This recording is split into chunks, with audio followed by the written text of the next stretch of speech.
Well, hello everyone. Thank you so much for joining us in this Aramaic study today. We are in the book of Acts, chapter 1, verse 8, and we're going to do the second part, so we'll call that part B. Again, just thankful that you've joined us. I have a new virtual background, so don't think I got my house remodeled since the last time you were part of this. I just thought it looked kind of cool. I'd love to have a library and an office that looked like that, but just a very nice virtual background. So enjoy that. But right now we're going to go ahead and share the screen and take us to our study verses for today. And as you can see, we are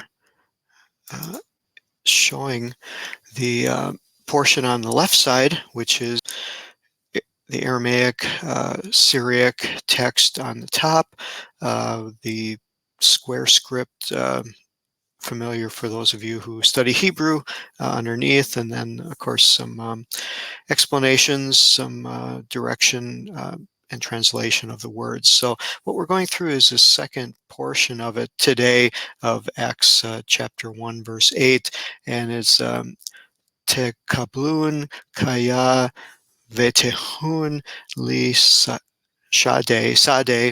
and then that's the part we're going to go through first, which is receive power and be to witness. And you'd be familiar with this. This is kind of a parallel to the Great Commission that we see recorded in a few of the gospel lessons. And so this is important because these are the last words that were spoken prior to the disciples going to Jerusalem and going to the upper room to be endued with power from on high. So this was their commissioning. This was the last words that they heard. So that's why we're taking the time to take a look at each one of these words, because there's a depth and a richness to it that I hope you can appreciate as I did as we're going through this today.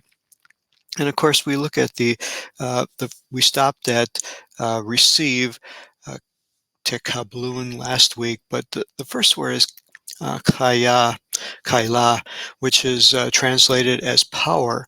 But there are many sermons been preached about this power of the Holy Spirit.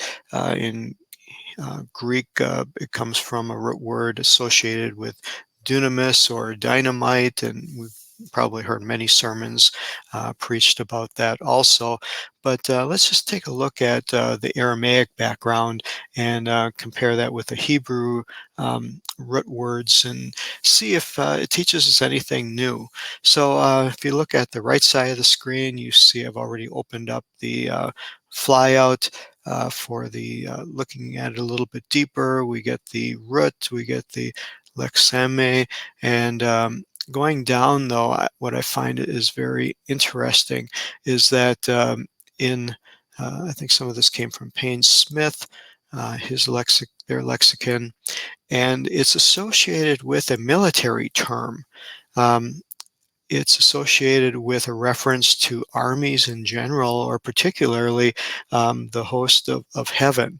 And I thought that was kind of an interesting change of thought.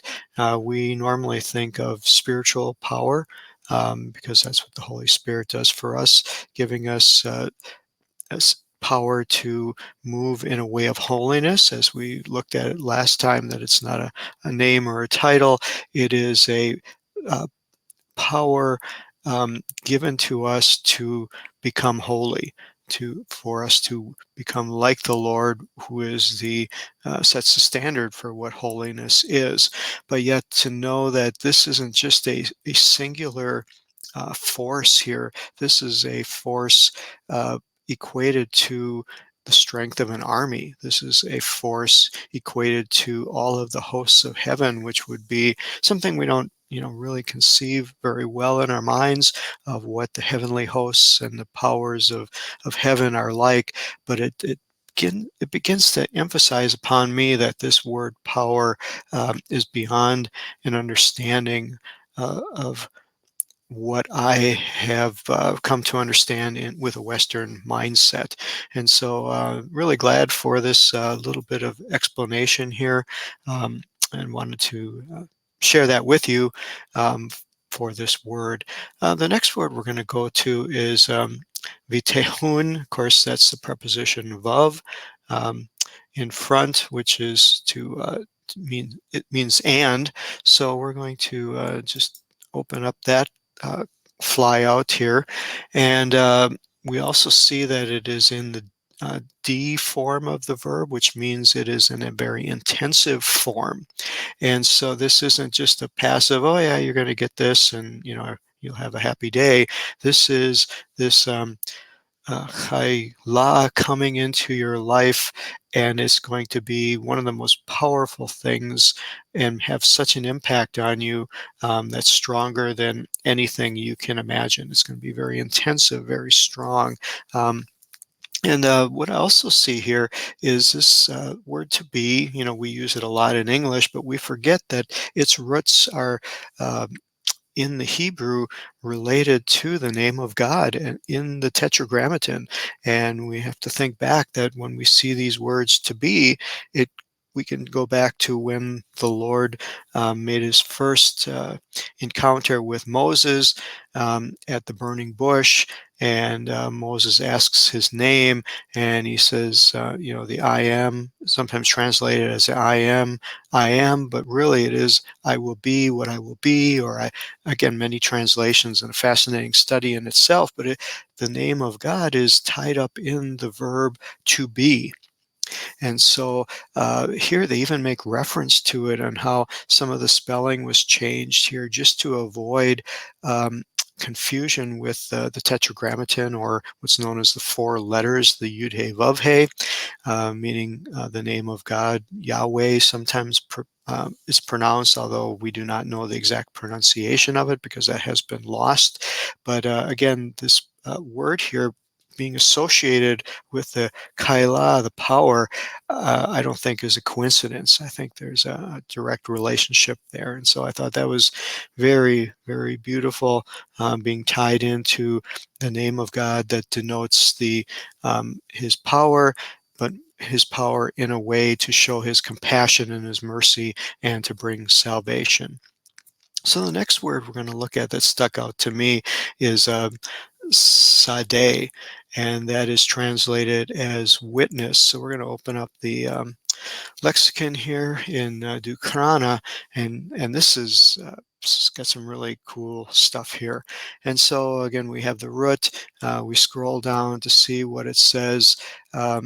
Not a lot spelled out here, so we have to dig a little bit deeper. And I want to go to Marcus Yastro.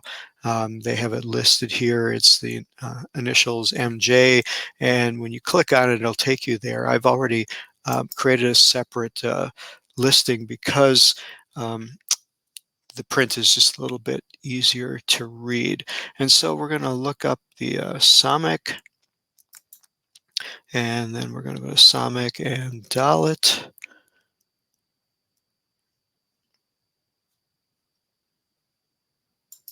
Okay, and then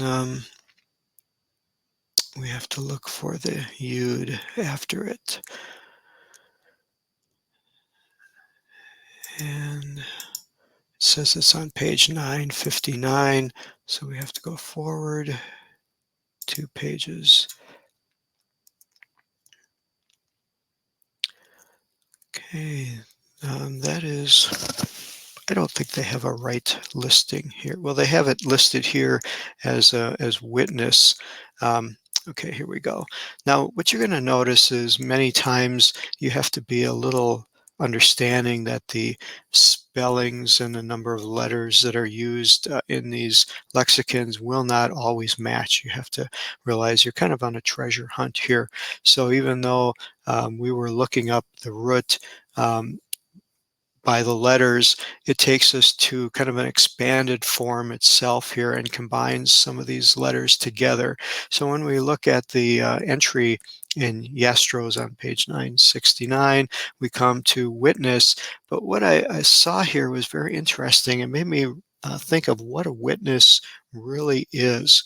We say we're witnesses. Sometimes it's translated as martyrs. I've heard sermons preached about that a witness is a martyr, sometimes giving their life in for their cause and for what they believe. But this was interesting from the Aramaic, that the root comes from that witnesses are created only for liars. And the institution of a witness is not intended to legalize an act, but only to guard against faithless people who might deny the transaction. And that just really resonated with me, of thinking that, you know, Jesus was admonishing them that, people weren't going to believe his mission on earth. They weren't going to believe particularly about his resurrection. And when that would happen, this was the opportunity for his disciples and everyone who aligns with them to stand up and say, oh, wait a minute. You say it didn't happen, but I say, oh, yes, it did, because I saw, which is something they could witness directly, but we cannot, but we can experience. And so this is, again, tied into what's about to happen on the day of Pentecost, where they experienced the infilling of the Spirit of holiness, which gave witness and experience and credibility to the resurrection of Jesus as he poured out his Spirit in their lives. So I thought that was really a cool discovery on that word. And then as we finish out this verse, there was one more word that jumped out to me. That he says, you'll be your witnesses to Jerusalem, Judea, and Samaria. And then as King James goes onto the uttermost parts of the world. And so, we all are somewhat familiar with that. But when we look at the Aramaic words, the word before Samaria is very strange. It's translated as between, but those of us, or those of you who've had some Hebrew, will notice that this is beit. This is the word for house in Hebrew. And so how did they get between out of that? And when we click on the expansion of the study here in Dukrana, it comes up with a explanation that this is a portion of land fit for sowing, which just really was kind of cool, because I'm looking at it saying, okay, it's not um, house doesn't make a lot of sense, and it's between Samaria. Well, no one translates it that way, even though the word bait can be associated with the word bane, and that is the word for between. Yastros would take that word bane and say it's among or split. We know that the Samaritans were definitely split between the Gentiles and the Jews. They were also among the Gentiles and the Jews. They were in this kind of no man's land sometimes, as many of you are familiar with history that we've been taught. But what's interesting here is this portion of a land fit for sowing really resonated with me.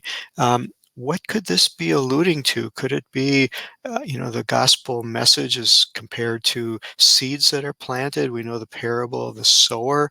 Could this just have been a message, maybe that they didn't understand, but the Apostle Paul did, as he was the man sent to the Gentiles, and that this was a prophetic indication saying that the gospel message was going to be given to people who would receive it, that they would be good ground, as the parable goes, and it would be fit for sowing. And that just brought it to a beautiful end to me on this verse, on this passage here, of what's here that maybe we don't see in our English translations. And again, does it change the whole meaning of the passage? For most people, maybe not, but for many of us, it will give it a depth and a richness, and bring us to a point where we begin to appreciate what God has done for us. We appreciate the verses that he's given, and the scriptures that he's given, and the depth that's there, that's given for us to search out.